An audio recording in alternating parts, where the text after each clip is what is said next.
Bom, e por falar em regime chinês, o presidente Bolsonaro, enquanto réu no interrogatório de anteontem, por várias vezes pediu para Alexandre de Moraes, o presidente Alexandre de Moraes, ele quis ser chamado assim durante todo o tempo, o presidente Bolsonaro pediu, entretanto não conseguiu êxito em nenhum dos pedidos, para veicular vídeos, não é? Posso veicular um vídeo? Não. Não foi autorizado. Não tem autorização. Não pode. Foram 11 vídeos no total que Alexandre de Moraes proibiu a veiculação desses 11 vídeos durante o interrogatório do presidente Bolsonaro. Auriverde juntou os 11 vídeos e vai mostrar para você já. Então, veja, nós juntamos os 11 vídeos que o presidente Bolsonaro pediu autorização para o Alexandre de Moraes, entretanto, negada a autorização, e a Auriverde vai mostrar.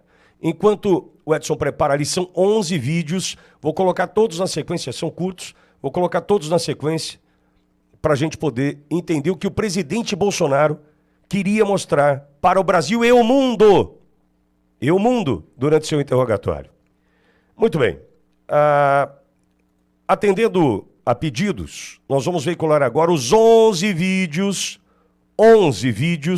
proibidos por Alexandre de Moraes durante o interrogatório do presidente Bolsonaro. Quais são os vídeos? O que Bolsonaro queria mostrar para o Brasil e o mundo durante o seu interrogatório, inclusive para alicerçar a sua defesa. O primeiro vídeo apresenta o hoje ministro do Supremo Tribunal Federal, Flávio Dino, que acusa existir fraude no sistema eleitoral após perder a eleição para governador do Maranhão. O senhor ficou em segundo lugar na eleição aqui para governador do Maranhão, por uma diferença mínima. Eu te pergunto, o senhor acredita que houve fraude? Houve várias modalidades de fraude, algumas já identificadas pela Justiça Eleitoral, pelo Ministério Público, pela imprensa, já foram anunciadas. E nós estamos, nesse momento, numa atitude de aguardar a ação dessas instituições, porque são fatos documentados, públicos e notórios, que abrangeram todo o período da propaganda eleitoral, com a distribuição de vantagens indevidas, a chamada compra de votos, meios ilícitos de propaganda, tudo isso podendo influenciar o resultado da eleição. O senhor não teve o apoio do presidente Lula e da candidata Dilma formalmente na sua disputa contra o PMDB, da outra candidata, e o senhor é de um partido da base. Há alguma mágoa? Mágoa pessoal não, mas há uma estranheza política, porque havia um entendimento dentro dessa aliança, dentro do comando da Aliança Nacional, de que o chamado duplo palanque seria respeitado. Ou seja, que quando houvesse 2 ou mais candidatos da base, haveria o acompanhamento da ação desses candidatos e o apoio a todos esses candidatos, na medida que há uma aliança nacional. E isso não foi observado no caso do Maranhão. Então nós temos, tanto no plano local quanto no plano nacional, um sentimento de que em relação ao PCdoB não houve o cumprimento desse acordo político celebrado nacionalmente. O senhor conversou com Lula, com o presidente Lula ou com a candidata Dilma? Não, pessoalmente não, nem antes nem depois da eleição. E eles não te procuraram? Bem antes da eleição, sim, quando ainda se discutia se haveria ou não a candidatura, mas após o processo eleitoral, não. E eles não te procuraram? Não. Aí o primeiro vídeo, esse é de 2010. O segundo vídeo também traz Flávio Dino, hoje ministro do Supremo, vídeo de 2012, também criticando as urnas eletrônicas.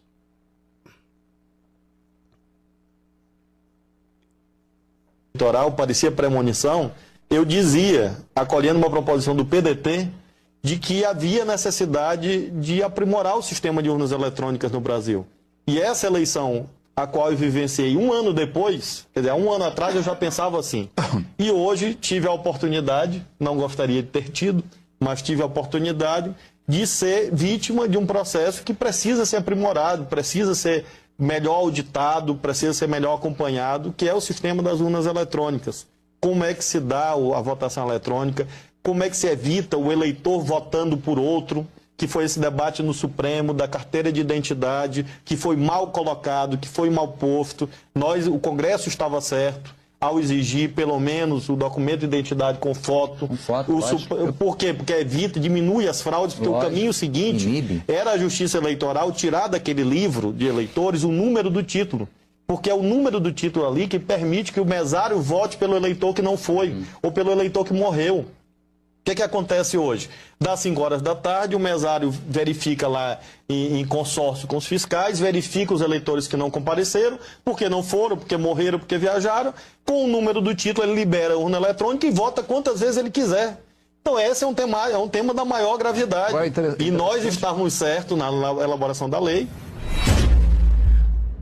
Bom, e esse foi o segundo vídeo. O terceiro vídeo, nós vamos agora ao ano de 2015, quando Jair Messias Bolsonaro e Rodrigo Maia celebram a aprovação do voto impresso. O Congresso derrubou o veto do voto impresso. Meus cumprimentos ao deputado Rodrigo Maia, relator do projeto da reforma política, onde acolheu a nossa emenda. Para 2018, a certeza de não mais existirem as fortíssimas suspeitas de fraude por ocasião das eleições.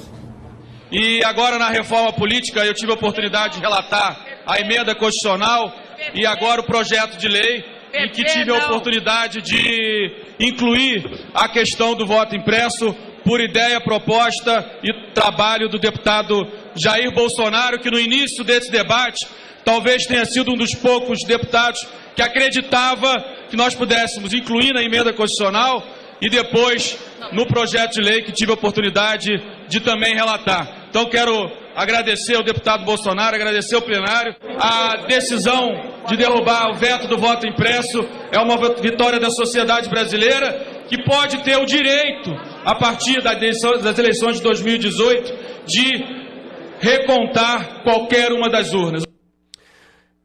No quarto vídeo, Carlos Lupe, presidente do PDT, que até há pouco era ministro da Previdência Social, fala sobre o voto. Sem impressão do voto, não há a possibilidade de recontagem. O vídeo é de 2021. Desde o surgimento da urna eletrônica 25 anos atrás, nosso líder, nossa referência do partido, Leonel de Moura Brizola, já defendia uma coisa simples de se fazer: a impressão do voto. Para que possa votar lá, apertar o númerozinho do seu candidato, apertar o 12, você vê aquele papelzinho como se fosse esse papel que a gente, quando paga um cartão de crédito, tem como recibo, cair numa urna transparente e ficar ali guardado. Quando se tiver desconfiança, quando tiver uma votação muito diferente de locais, você pode conferir esse voto. É esse o segredo de toda a democracia no mundo: a possibilidade de recontagem, a possibilidade de conferência de voto. Hoje, algumas pessoas mais à direita querem defender a impressão do voto. Não é porque eles estão hoje defendendo que nós vamos deixar de defender aquilo que para a democracia é salutar. Já foi aprovado, inclusive, no Congresso Nacional. E o tribunal não quis fazer porque disse, na época, que não tinha recursos para fazê-lo. Não tem recursos maiores para garantir a própria liberdade de expressão e a democracia do que investir na conferência do voto através da sua impressão. Nós do PDT, através do nosso líder Leonel Brizola, fomos quem primeiro falou isso e temos coragem de claramente dizer a todo o povo brasileiro: sem a impressão do voto não há possibilidade de recontagem. Sem recontagem, a fraude impera. Vamos agora a 1º de novembro de 2022. É o quinto de 11 vídeos, esse é o número 5. Eles vão sentir saudade da gente, fecha aspas, frase dita numa coletiva de imprensa. Nós vamos recordar agora.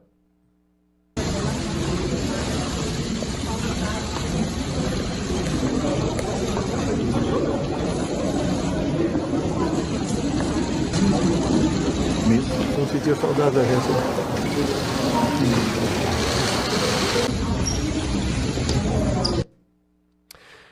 O sexto vídeo traz o presidente Bolsonaro alertando para manifestações pacíficas pelo Brasil no Palácio da Alvorada. Vídeo também do dia 1º de novembro de 2022. As manifestações pacíficas sempre serão bem-vindas. Mas os nossos métodos não podem ser os da esquerda, que sempre prejudicaram a população, como invasão de propriedades, destruição de patrimônio e cerceamento do direito de ir e vir. No dia seguinte, 2 de novembro de 2022, Ciro Nogueira anuncia a transição de governo. Vamos acompanhar. O presidente Jair Messias Bolsonaro me autorizou, quando for provocado, com base na lei, nós iniciaremos o processo de transição. A presidente do PT, segundo ela, em nome do presidente Lula,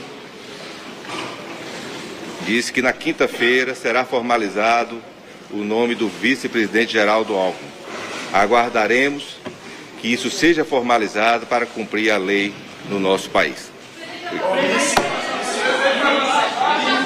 Então, Ciro Nogueira, no mesmo dia, 2 de novembro de 2022, lembrando que nós estamos mostrando aqui todos os vídeos proibidos por Alexandre de Moraes de serem veiculados durante o interrogatório do presidente Bolsonaro na última terça-feira. Nesse 8º vídeo, são 11 no total, presidente Bolsonaro fala para os caminhoneiros: desobstruam as rodovias e não pensem mal de mim.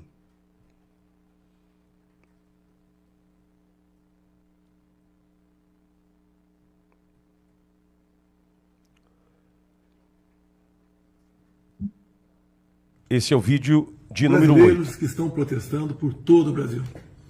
Sei que vocês estão chateados, estão tristes, esperavam outra coisa. Eu também estou tão chateado, tão triste quanto você. Nós temos que ter a cabeça no lugar. Os protestos, as manifestações são muito bem-vindas, fazem parte do jogo democrático. E ao longo dos anos, muito disso foi feito pelo Brasil. Na Esplanada, Copacabana, Paulista, e tantos outros lugares. Agora tem algo que não é legal. O fechamento de rodovias pelo Brasil prejudica o direito de viver das pessoas. Está lá a nossa Constituição. E nós sempre tivemos, dentro dessas 4 linhas, eu tenho que respeitar o direito de outras pessoas que estão se movimentando, além de prejuízo à nossa economia. Sei que a economia tem sua importância, né? Você talvez está dando mais importância a outras coisas agora. É legítimo. Eu quero fazer um apelo a você. Desobstrua as rodovias. Isso daí não faz parte, no meu entender, dessas manifestações legítimas. Não vamos perder nós aqui essa nossa legitimidade. Outras manifestações que estão fazendo pelo Brasil todo, em praças, faz parte, repito, do jogo democrático. Fique à vontade. E deixo claro, vocês estão se manifestando espontaneamente. Colocamos a nossa Polícia Rodoviária Federal, desde o primeiro momento, para desobstruir rodovias pelo Brasil. E eles têm feito um trabalho de tentar desobstruir, mas são muitos pontos, e as dificuldades são enormes. Prejuízo todo mundo está tendo com essas rodovias fechadas. O apelo que eu faço a você: desobstrua as rodovias, protestem de outra forma em outros locais, que isso é muito bem-vindo, faz parte da nossa democracia. Por favor, não pensem mal de mim. Eu quero o bem de vocês. Ao longo desse tempo todo, à frente da presidência, colaborei para ressurgir o sentimento patriótico, o amor à pátria, as nossas cores verde e amarela, a defesa da família, a defesa da liberdade. Não vamos jogar isso fora.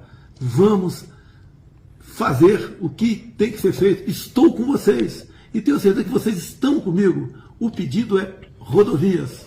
Vamos desobstruí-la para o bem da nossa nação e para que nós possamos continuar lutando por democracia e por liberdade. Muito obrigado a todos vocês. Deus abençoe o nosso Brasil. O 9º vídeo já faz parte daquela live do dia 30 de dezembro de 2022. Abre aspas, nós não queremos o confronto. Fecha aspas, afirmava ali o presidente Jair Bolsonaro. Nós não queremos o confronto, nem estimulo ninguém a partir para o confronto. É a pior maneira de tentar resolver o assunto. Ainda na live do dia 30 de dezembro, Bolsonaro afirmou, abre aspas, não vamos para o tudo ou nada. Esse é o 10º vídeo nessa sequência de 11 no total que a gente apresenta para você. Não vamos achar que o mundo vai acabar dia 1º de janeiro. Vamos por tudo ou nada. Não. Não tem tudo ou nada. Inteligência. Mostrar que somos diferentes do outro lado. Nós respeitamos as normas, as leis, a Constituição. Nós sabemos dar valor à liberdade que eles têm. E o 11º e último vídeo é a entrevista do ministro da Defesa, José Múcio, ao programa Roda Viva, no dia 10 de fevereiro de 2025. Aí vem a primeira dificuldade. A primeira dificuldade é que os comandantes não me recebiam. No dia 6 de dezembro, eu já estava trabalhando. Ele nos impulsou, eu acho que é a minha, Flávio Dino, e começamos a primeira dificuldade, ser recebido pelos comandantes. Foi quando eu recorri ao presidente Bolsonaro, que estava em Brasília. Foi meu colega de muitos anos, foi inclusive liderado, quando eu era líder do governo, lá no Congresso Nacional. Sempre tivemos uma relação muito boa. E eu fui falar com ele, disse, olha, eu sou o novo ministro da Defesa, eu queria que você me ajudasse a fazer uma transição tranquila, vai ser bom para o novo governo, vai ser bom para o seu governo que está terminando. Você conhece, eu não sou de conflito, de criar problema. Ele telefonou para os 3 comandantes. E pronto, são os 11 vídeos proibidos por Alexandre de Moraes durante o interrogatório do presidente Bolsonaro. Bolsonaro solicitou, Alexandre de Moraes negou. Entendo eu, porque esta era uma oportunidade de mostrar trechos da história para o Brasil e o mundo de quem nunca propôs jogar fora das 4 linhas. Cláudio. O presidente, ao elencar essas possibilidades, que brilhantemente eu parabenizo vocês por trazerem aqui, mostra a trajetória de vários meses de coerência. É uma coerência que para muita gente é insuportável. A coerência daquele que tem princípios, a coerência daquele que sabe o que o rege e mesmo na adversidade ele segue esses princípios. Pouca gente tem tamanha integridade. A maior parte das pessoas vai cedendo, vai mudando, porque percebe que a água está subindo e fala, eu não vou morrer afogado, se precisar eu mato alguém. O presidente Bolsonaro provou o que ele vem fazendo desde há mais de 20 anos. Ele tem princípios, ele defende a liberdade, a democracia, defende a base da Constituição brasileira.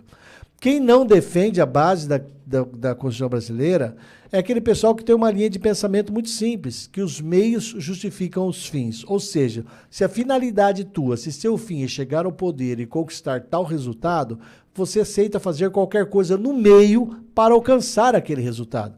E o presidente Bolsonaro, como pessoa de princípio, pessoa de valores, fala, não, eu quero atingir tal resultado, mas a integridade e a coerência do que eu faço daqui até lá são tão importantes quanto chegar lá, ou mais importantes. Nós cristãos temos essa é a base do cristianismo. Agora, isso cansa, isso é difícil, isso é dolorido, isso faz a gente sofrer. Por quê? Porque bandido tem um único princípio. Eu vou vencer a qualquer custo. Ou como disse a presidente Dilma Rousseff lá no passado, a gente vende a alma para vencer uma eleição. Ela falou isso. Essa é a síntese deles. Vendem a alma. E é o que eles fazem e estão fazendo no Congresso, no Executivo e no único órgão lá, no Supremo. Tem gente fazendo isso. Leandro, a tua posição diante desse impedimento e a proibição de Alexandre de Moraes, rapidamente, Leandro, por gentileza. Olha, esse vídeo remonta à verdade que ela não tem como ser contestada, né? Então, é a luz da verdade, né, que, sem sombra de dúvidas, demonstraria e faria, né, ruir, cair por terra aquelas acusações absurdas, né, pelos quais o presidente Bolsonaro e o seu entorno ali está sendo acusado. Então, por isso, o ministro Alexandre de Moraes, ele não quer e não quis, né, que esses vídeos fossem publicizados ali naquele momento, né? E não é à toa que, talvez, inclusive com o julgamento que ocorreu agora no STF sobre o Marco Civil, talvez até nas redes sociais, logo seremos talvez proibidos, né, de veicular esses vídeos. Então está muito claro qual é o posicionamento do presidente, as questões históricas recentes já deixam isso muito claro, que na realidade, mesmo tendo sido tão golpeado durante seu governo, tendo sido tão golpeado durante a campanha, Jair Messias Bolsonaro permaneceu e permanece nas 4 linhas da Constituição. Do outro lado, segue-se a perseguição, né, contra a direita, e tendo aí como alvo principal o nosso presidente. Imagine você se o presidente Bolsonaro tivesse a possibilidade de exibir os vídeos para o Brasil e o mundo. Desmontaria mais uma vez, a exemplo do que conseguiu Fux, com as suas perguntas dirigidas a Mauro Cid, por exemplo, ou o infeliz Paulo Gonet, né? Diante do que se dispôs a fazer ali, passar vergonha no débito e no crédito, os vídeos também ajudariam a desmontar a narrativa do golpe que nunca existiu. E eu só acrescento que é muito importante mostrar isso que o Flávio Dino fez, que o Lupe fez, que o Rodrigo Maia fez, porque esses são exemplos de pessoas que, para eles, os fins justificam os meios. Eles quiseram o poder. Aí quando eles perderam e falaram, manipularam e fraudaram. Ah, tá, eu vou fazer igual. Aonde eles estão? Todos eles voltaram à cena do crime, todos conseguiram isso. É a prova de que, quando perguntaram para o Gilmar Mendes, ministro, o crime vale a pena no Brasil? Ele ficou quieto, falou, não sei. Ficou com a cara de Gonet. Deixa eu conversar com o Donato aqui. Cara de Gonet. Adorei. Cara de Gonet.